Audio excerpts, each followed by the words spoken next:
Dalawang Pinoy boxer ang nalason sa Tanzania bago lumaban mga boss. Ito nga po si Alvin Kamiki na may kartadang 11 wins, 6 KOs may 4 na talo at si Christian Ligane na may kartadang 8 wins, 5 KOs may 2 talo.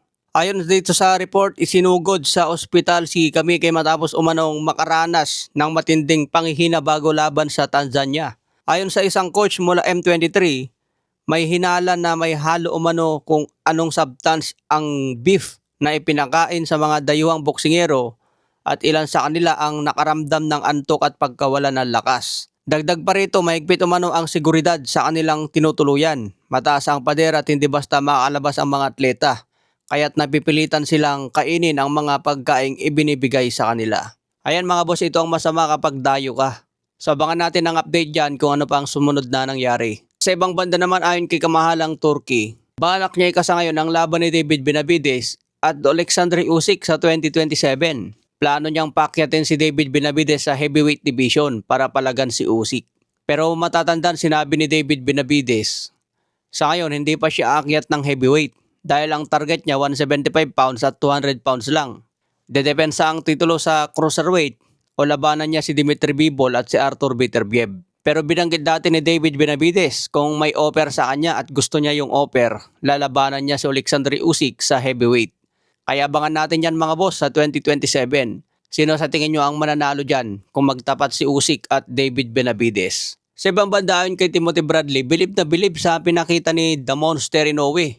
Matatandaan, bago ang salpukan ni Inoue at Nakatani, 50-50 ang prediction ni Timothy Bradley.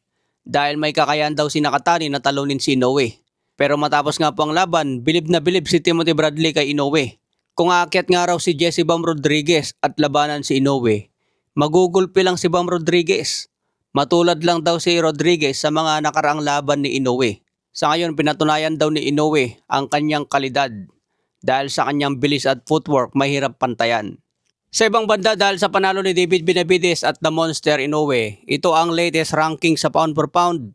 Number 1 na po si Naoya Inoue, number 2 si Alexander Usyk, number 3 si Shakur Stevenson, number 4 si Jesse Bam Rodriguez, at number 5 na po si David Benavides.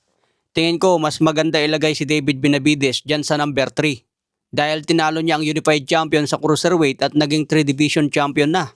Plus impresibo pa ang kanyang panalo. Number 6 si Dmitry Bivol, number 7 si Junto Nakatani, number 8 si Devin Haney, number 9 si Oscar Collazo at number 10 si Emmanuel Navarrete.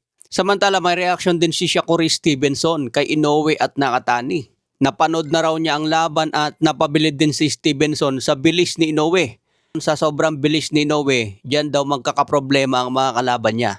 Ang kaabang-abang dito kung kaya idomina ni The Monster Inoue ang featherweight division. Lalo na kung aakyat pa hanggang super featherweight. Kaya abangan natin kung hanggang saan naabot ang tibay ni The Monster Inoue. May mga fans ka na nagsasabi isang boksingero lang makakatalo kay Inoue. Wala na raw iba kundi si Jandrel Casimero. Naniniwala ba kayong mga boss na kayang talunin ni Casimero si Inoue?